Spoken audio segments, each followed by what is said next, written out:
भारत माता की।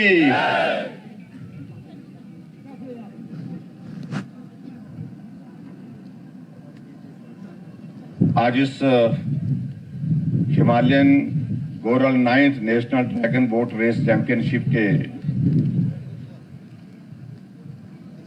क्लोजिंग समापन समारोह के इस अवसर पर हमारे बीच में हिमाचल प्रदेश सरकार में हमारे मुख्य सचेतक एवं विधायक भटियात श्री विक्रम सिंह जरयाल जी,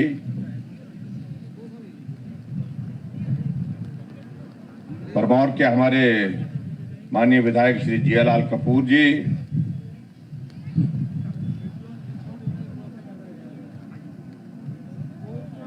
हमारे बीच में उपाध्यक्ष हिमाचल प्रदेश राज्य अनुसूचित जाति एवं अनुसूचित जनजाति विकास निगम के वाइस चेयरमैन जो है हमारे श्री जय सिंह जी, पार्टी के हमारे जिला एपीएमसी के अध्यक्ष जो इस विधानसभा क्षेत्र से चुनाव भी लड़े थे, भाई डीएस ठाकुर जी, ब्लॉक समिति सलूनी की अध्यक्षा सुश्री कंगना जी, नगर परिषद डलहौजी की अध्यक्षा रानी शर्मा जी, हमारे युवा मोर्चा के प्रदेश के अध्यक्ष श्री अमित ठाकुर जी, मंडल के अध्यक्ष श्री विजय जी, भारतीय जनता पार्टी के हमारे जिला के अध्यक्ष श्री जसवीर नागपाल जी, और आज के इस कार्यक्रम के लिए विशेष तौर से हमारे बीच में जहां पर आए अध्यक्ष भारतीय कैकिंग एवं कैनोइंग संघ के श्री एस हाशमी जी, एस हाशमी जी, हमारे बीच में principal secretary revenue Shri Onkar Sharma ji, party के हमारे साथी श्री आशीष चड्डा जी,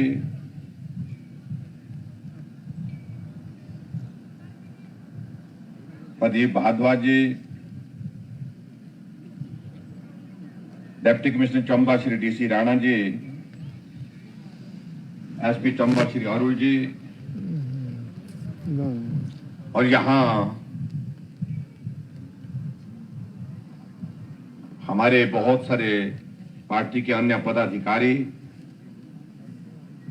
उपस्थित भाइयों बहनों, और इस खेल में खासतौर से जो पार्टिसिपेशन के लिए, जो भाग लेने के लिए जो बाहर दूसरे राज्यों से आए सभी प्रतिभागी, पत्रकार मित्रों और उपस्थित सभी भाई और बहनों,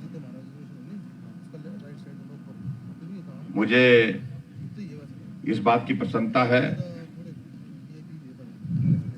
कि एक बहुत ही बेहतरीन कार्यक्रम यहां पर इस बार आयोजित करने का अवसर मिला, और शायद हिमाचल प्रदेश में शायद पहली बार हुआ है। जो हिमालयन गोरल 9वीं ड्रैगन बोट का रेस का जो यहाँ पर कार्यक्रम यहाँ पर आज समापन जिसका हो रहा है,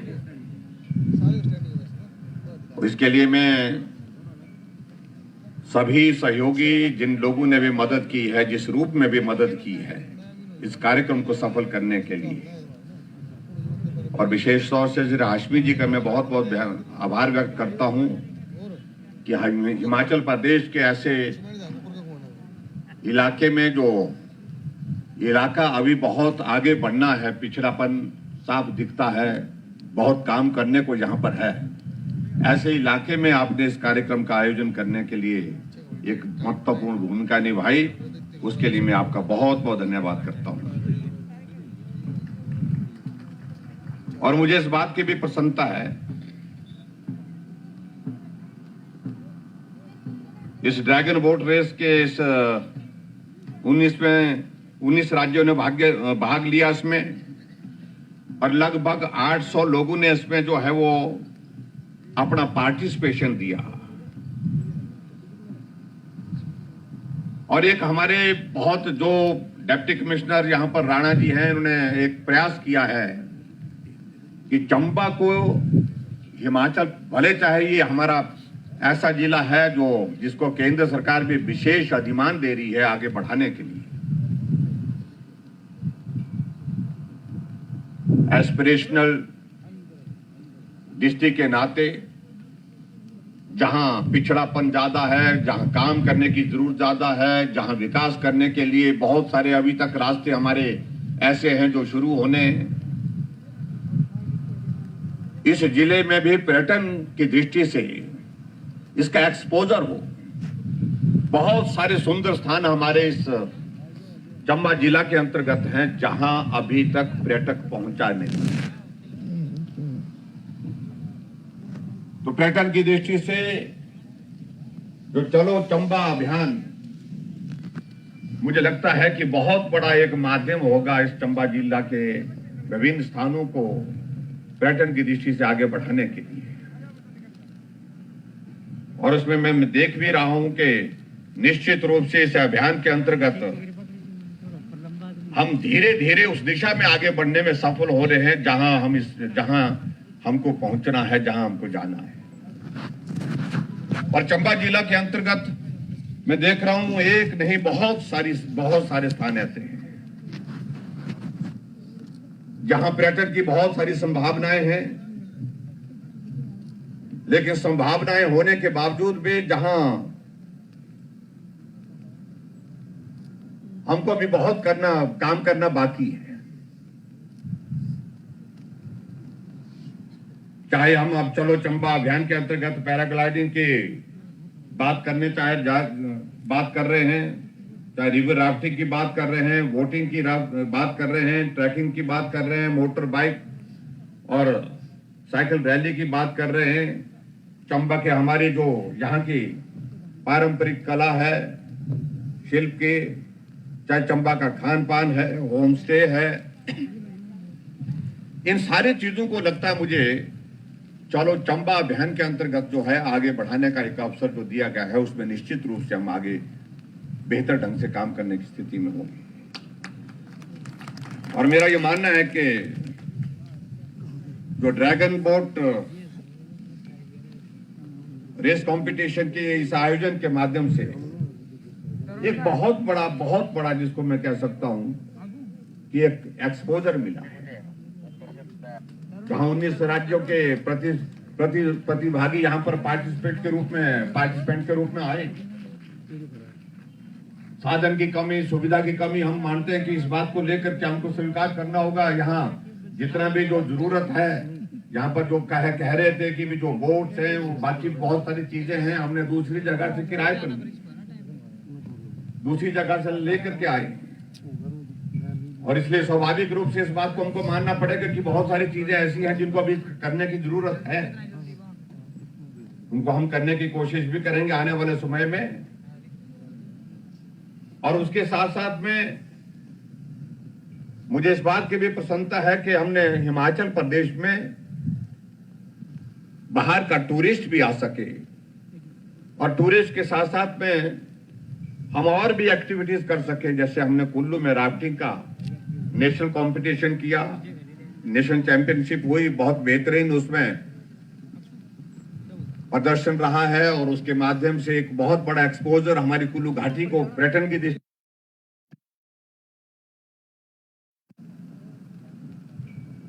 और इसी तरह से बिलासपुर में हमारी जो स्प्रिंट रेस है वो नेशनल लेवल का कार्यक्रम वहां पर भी आयोजित किया गया। लगभग 1000 के लगभग पार्टिसिपेंट्स वहां पर भी पहुंचे। इस प्रकार से नई चीजों के साथ जोड़ते हुए हम आगे बढ़ने की कोशिश कर रहे हैं, जहां पर्यटक को भी आने का अवसर मिले, पर्यटन की दृष्टि से भी लाभ हो सके। और उसके साथ साथ में हिमाचल के ऐसे बहुत सारे स्थान जो अभी तक हमारे पहचान नहीं बना पाए हैं, जिनका परिचय अभी पर्यटन की दृष्टि से उस तरह से नहीं हो पाया है, उसमें निश्चित रूप से हम सफल होंगे, ऐसा मुझे पूरा भरोसा है, पूरा विश्वास है। चंबा एक ऐसा जिला हमारा जहां भले ही आने जाने में कठिनाई होती है, लेकिन उसके बावजूद चंबा पहुंचते हैं तो निश्चित रूप से प्राकृतिक सौंदर्य और वहां की सारी चीजें, चाहे वो हस्तकला की बात करें, चाहे उसके साथ साथ में और चीजों को, चंबा का रुमाल जो है वो आज हमारा अंतर्राष्ट्रीय स्तर पर हम उसको उसकी पहचान बनाने में सफल हुए। जीआई टैग के साथ में 2008 में जोड़ने में हमको इसमें सफलता मिली है। और चंबा रुमाली का आसानी से पहचाना जाता। हम बड़ी बड़ी स्थानों पर जाते हैं जहां कहीं ना कहीं किसी न किसी जगह हमको चंबा रुमाल का वो गिफ्ट यहां से पहुंच करके उनके पास पहुंचा है, तो उसको देखने का एक अवसर मिलता है। स्वाभाविक रूप से ऐसी चीजों को देख करके हमको गर्व महसूस होता है कि हिमाचल प्रदेश का पिछड़ा जिला बहुत अभी तक जहां काम करना बहुत ज्यादा अभी जरूरी है, वहां की भी हमारे पास जो है ऐसी चीजें हैं जो राष्ट्रीय स्तर पर नहीं अंतर्राष्ट्रीय स्तर पर अपनी पहचान बनाने में सफल हुई है। और चंबा की हमारी यहाँ का खान पान, उन सारी चीजों को लेकर के भी एक बहुत अलग तरह की पहचान हमारे प्रदेश के अंदर है और देश के अंदर भी है। इसलिए आज के इस कार्यक्रम में एक बार मैं सभी जो जितने भी पार्टिसिपेंट्स जो लगभग 800 के लगभग 19 राज्यों से आए हैं, उनका आभार भी व्यक्त करता हूं, उनका धन्यवाद भी करता हूं और उनको बहुत बहुत बधाई भी देता हूं। बहुत सारे लोग इसमें जो है वो कंपटीशन में पार्टिसिपेट करने के लिए जहां पर आए, कुछ को स्थान मिला, पहला स्थान मिला, कुछ को दूसरा मिला, कुछ को तीसरा मिला, कुछ थोड़े से चूक गए होंगे, पीछे रह गए होंगे। इससे हतोत्साहित होने की आवश्यकता नहीं है, क्योंकि जब कोई गेम होती है तो स्वाभाविक रूप से मुकाबला होता है, प्रतिस्पर्धा होती है। प्रतिस्पर्धा में सब लोग एक स्थान पर नहीं हो सकते। हम अगली बार अच्छा प्रदर्शन कर सकें। जो पीछे रह गए हैं उनको मैं शुभकामनाएं देता हूं, और जो जीत करके जो पहले दूसरे स्थान तीसरे स्थान पर आए हैं उन सबको मैं अपनी ओर से बहुत बहुत बधाई देता हूं, बहुत बहुत शुभकामनाएं देता हूं। आज के इस कार्यक्रम में जब यहां हमारा आपके बीच में आना हुआ है, हम देख रहे थे कि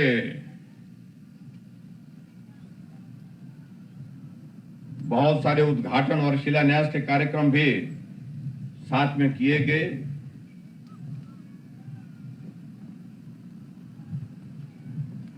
इसमें 4 शिलान्यास और शिलान्यास 4 के पश्चात जो है हमारे 10 जो है वह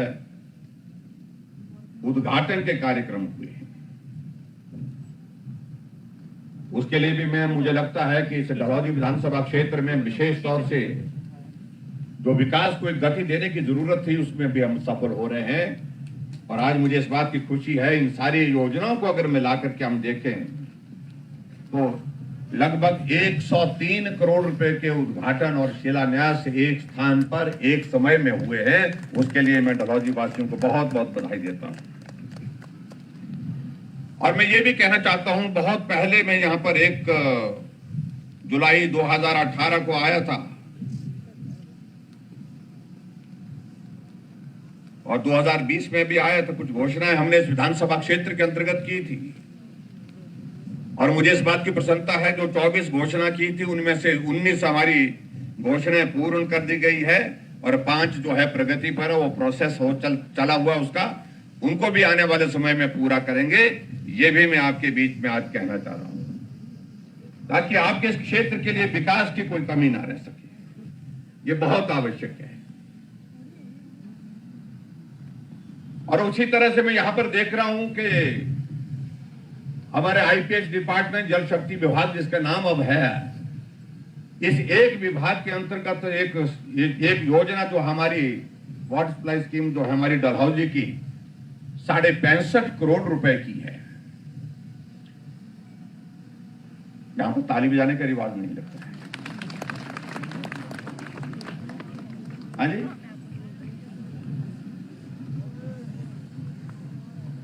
इसलिए मैं इस बात को कह रहा हूं, जो किया पहले उसकी बात करनी चाहिए।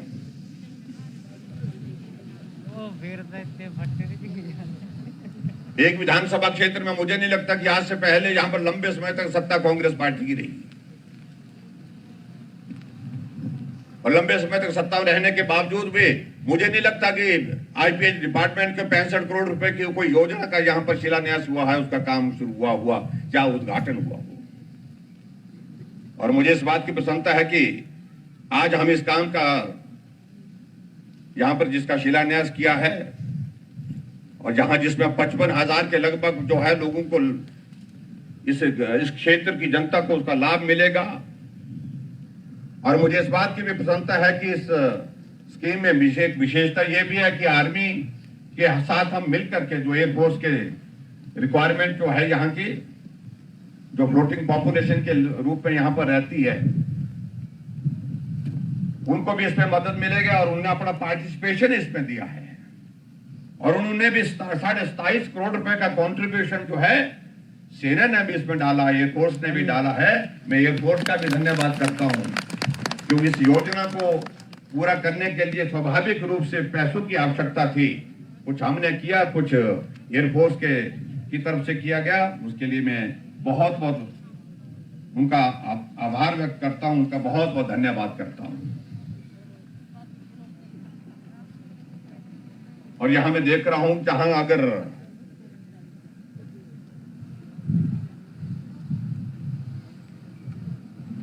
क्योंकि यहां के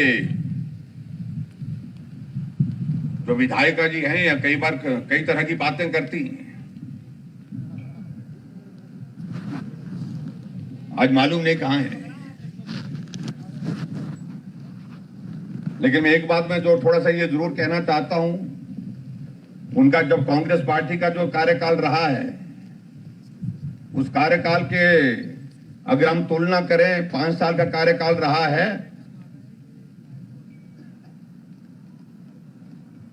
तो फॉर्मेशन कटिंग की अगर सड़क बढ़ाने की अगर बात कहें तो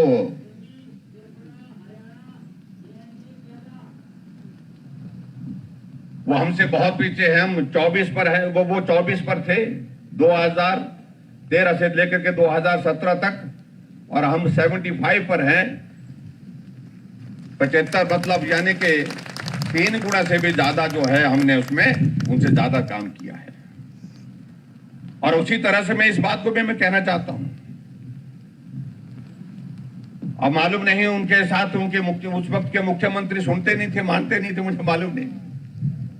एक भी पुल का निर्माण इस विधानसभा क्षेत्र के अंतर्गत नहीं हो पाया, लेकिन हमने इन 4 सालों में 4 बड़े पुलों का निर्माण भी इस विधानसभा क्षेत्र के अंतर करने में सफलता हासिल की है। और उनके 5 साल के कार्यकाल में अगर कनेक्टिविटी के हिसाब से किसी गांव को सड़क पहुंची है तो एक गांव है, और हम उनका 5 साल का कार्यकाल, और हमने 4 साल में 14 गांव, बड़े बड़े गांव, छोटे गांव की तो बात छोड़िए, बड़े बड़े गांव को सड़क के माध्यम से कनेक्टिविटी दी है, सड़क के माध्यम से जोड़ा है। इसलिए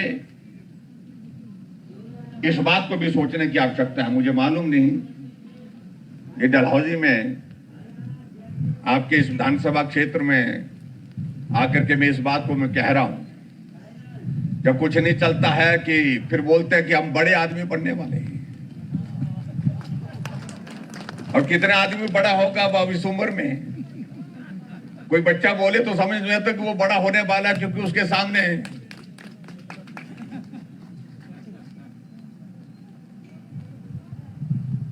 और इस उम्र के बाद तो उम्र ढलती है, उल्टा बुढ़ापा आता है। इसलिए मैं उनके बारे में ये कोई शब्द का जिक्र नहीं कर रहा हूं। मैं तो यही कह रहा हूं कि लोगों को ठगने का तरीका, वाह वाह क्या बात है। जब कुछ नहीं चला तब इस तरह से करते हैं। मैं हिमाचल प्रदेश में एक नहीं अनेक विधानसभा क्षेत्र में जाकर के आया हूं। पता नहीं कितने, मुझे लगता है कि अगले साल तक विधानसभा का चुनाव आते आते 10 लोगों को मुख्यमंत्री के नारे लगाने पड़ रहे हैं कि हम मुख्यमंत्री बन रहे हैं।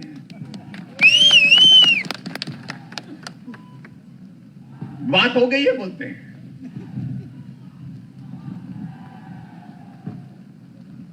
मैं उनके बारे में, इस बारे में ज्यादा नहीं बोलना चाहता हूं, लेकिन एक ही रास्ता रह गया है फिर से विधानसभा पहुंचने के लिए। मुझे लगता है कि उनके पास, जिसका जिक्र कर रहे हैं, जब काम की तुलना आप इससे इस विधानसभा क्षेत्र में कर रहे हैं, लेकिन अगली बार हमको चाहिए कि इस विधानसभा क्षेत्र से साथ चलने वाला साथी चाहिए, साथ मिलकर के काम करने वाला साथी चाहिए। ये बहुत बड़ी आवश्यकता है। अभी कुछ दिनों से मैं देख रहा हूं कि बड़ी ताजगी आई है उनको, हमारे कुछ मित्रों को। ये दौर चलते रहते हैं। मैं देख रहा था यहां पर जब ये 200 मीटर की अंतिम दौर चल रहा था इस कंपटीशन का, इस प्रतिस्पर्धा का, कुछ लोग आगे थोड़ी देर के लिए निकले के बावजूद भी पीछे रह गए, और कुछ लोग पीछे थे वो उनसे भी आगे निकल गए अंतिम दौर में। तो एक तरह की हमारी भी ऐसी ही होती है, हमारी प्रतिस्पर्धा भी इसी तरह की होती है। आगे पीछे चलने के दौर चलते रहेंगे, लेकिन एक बात मैं जरूर कहना चाहता हूं कि हिमाचल प्रदेश में हमने इन 4 वर्षों में हिमाचल प्रदेश के लिए ईमानदारी से काम करने की कोशिश की है। हर विधानसभा क्षेत्र में काम करने की कोशिश की है। जो हमसे पूछने की बात करते हैं, जो इस बात का जिक्र करने की कोशिश करते हैं कि 4 काम बताओ, ऐसे बोलने की कोशिश करते हैं, मैं उनसे एक ही बात कहना चाह रहा हूं, अगर कामों का जिक्र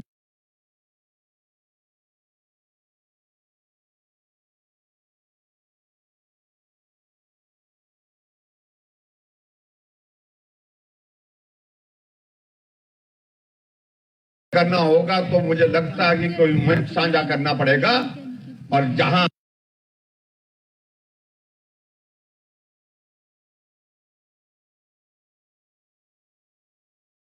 हम अपनी बात, हमने क्या किया और आप लोगों ने क्या किया,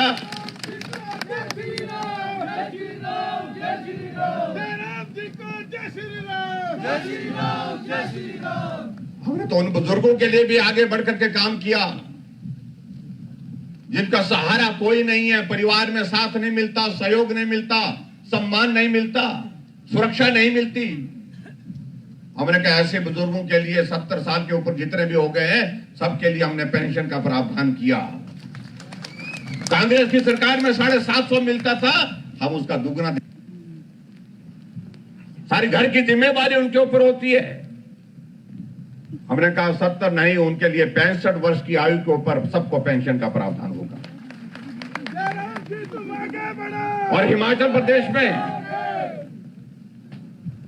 क्या हमारे गांव में रहने वाली माताएं बहनें क्या उस धुएं में ही काम करती रहेंगी?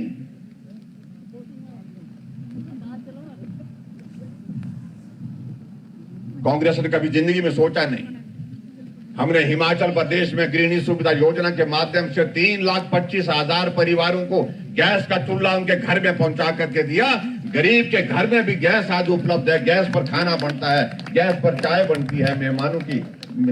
मेहमानों के लिए उनकी सेवा करने के लिए उनको सुविधा होगी, परिवार के लिए काम करने की सुविधा होगी।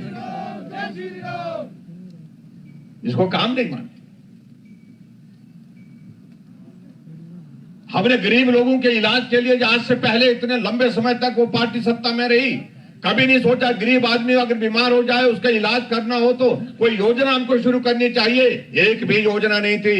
जब मैं मुख्यमंत्री बना, मैंने अधिकारियों से पूछा, मेरे को गरीब आदमी अगर बीमार हो जाए तो उसका इलाज करने का प्रावधान क्या है? बोलते कि रेड क्रॉस से कर सकते हैं। थोड़ी रेड क्रॉस से कितना मिलता? 2,000, 3,000, ज्यादा से ज्यादा 5 मिल गया, बहुत ज्यादा मिला 10,000 मिल गया। और एक आदमी का कई बार ऐसी बीमारी लग जाती है जिसमें एक दिन में इतना खर्चा हो जाता है। आदरणीय प्रधानमंत्री नरेंद्र भाई मोदी जी ने पूरे देश के लिए आयुष्मान भारत की शुरुआत की, और हमने कहा हम इसी तर्ज पर हिमाचल की अपनी भी योजना शुरू करेंगे। तो हमने हिमाचल प्रदेश में हिम केयर की शुरुआत की, और हिम केयर के माध्यम से हिमाचल का गरीब से गरीब आदमी 5 लाख रुपए तक उसका इलाज करने की प्रावधान उसमें उसकी व्यवस्था की गई है। हम 2 लाख से ज्यादा लोगों का इलाज, 2 लाख से ज्यादा गरीब लोगों का इलाज हम मुफ्त में कर चुके हैं, बिना पैसे के उनको स्वस्थ करके घर भेजा है। लेकिन कांग्रेस वाले इसको काम नहीं मानते। हमने कहा गरीब आदमी जो बिस्तर पर पड़ा है, कोई बीमारी लग गई, एक्सीडेंट हो गया, ब्रेन हेमरेज हो गया, कैंसर हो गया, किडनी फेल हो गई, जिंदा है लेकिन चल नहीं सकता, अपना काम खुद नहीं कर सकता है, ऐसी परिस्थिति में उस आदमी की मदद करने के लिए कोई रास्ता ढूंढना चाहिए। ऐसे जितने भी लोग हिमाचल प्रदेश में हैं जो बिस्तर पर हैं, लेकिन ऐसी बीमारी लग गई है जो जिंदगी भर उनको दवा दे, वो जो बिस्तर पर रहना पड़ेगा, उनकी मदद के लिए हमने मुख्यमंत्री सहारा योजना की शुरुआत की।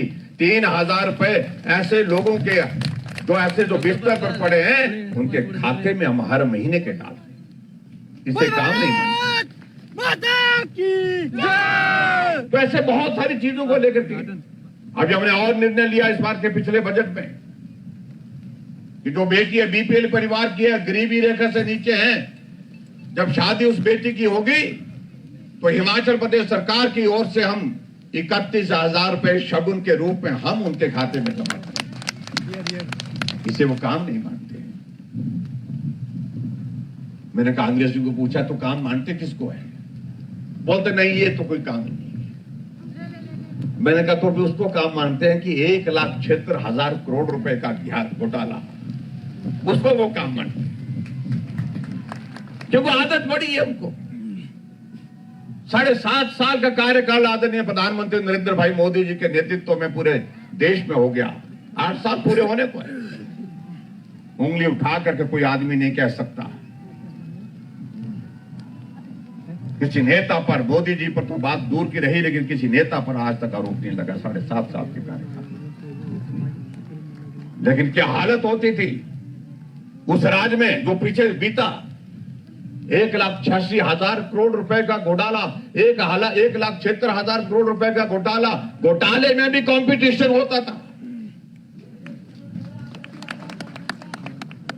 हमने कहा भाई ये काम तो अगर इसको तुम काम मानते तो ये काम तो हम नहीं कर सकते, ये तो तुम ही कर सकते। हमने हिमाचल प्रदेश में नई परंपरा की शुरुआत की है। वो परंपरा की बदले की भावना से काम नहीं करना। यहां पर मुख्यमंत्री के दौर पूरे 5-5 साल के समाप्त हो गए, कोर्ट कचहरी में घूमते घूमते,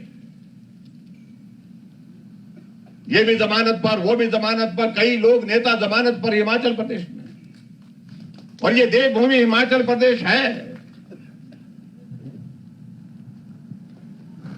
इसकी पहचान देवभूमि के नाम पर इसलिए है क्योंकि यहां देवतुल्य लोग हैं। लेकिन नेताओं पर इस प्रकार के आरोप लगते थे। और आज कितने पार्टी के, कांग्रेस पार्टी के में विधानसभा के अंदर मैं कितने लोगों के नाम गिनाऊं, जिसमें से बहुत सारे लोग हैं जो जमानत पर हैं। लोकसभा के अंदर जो लोग हैं उनमें से बहुत सारे लोग जमानत पर हैं। इसलिए मैं उन सारी बातों का जिक्र नहीं करना चाह रहा।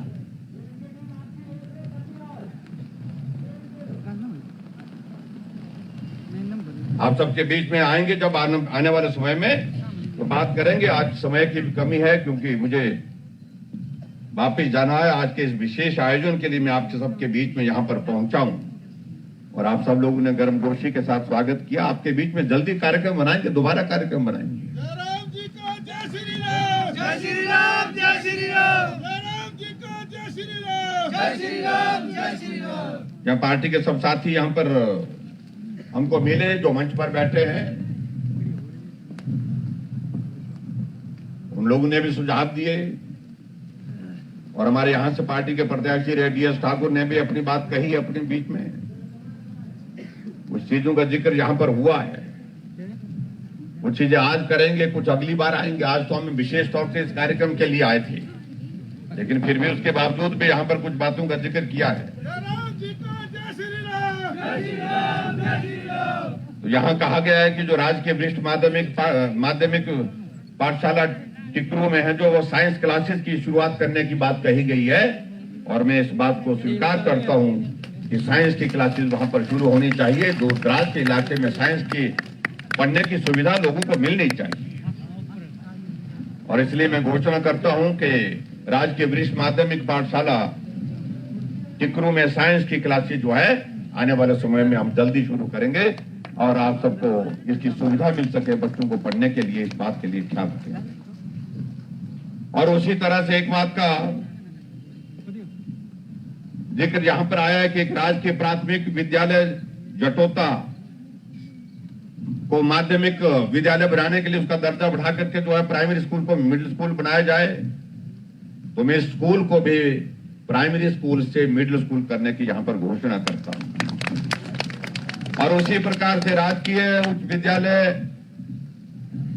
क्या नाम है, ग्रंगड़ में को वरिष्ठ माध्यमिक पाठशाला बनाने की बात कही गई है। कोई आया यहां पर? एक दो ही लोग आए, 3 लोग आए।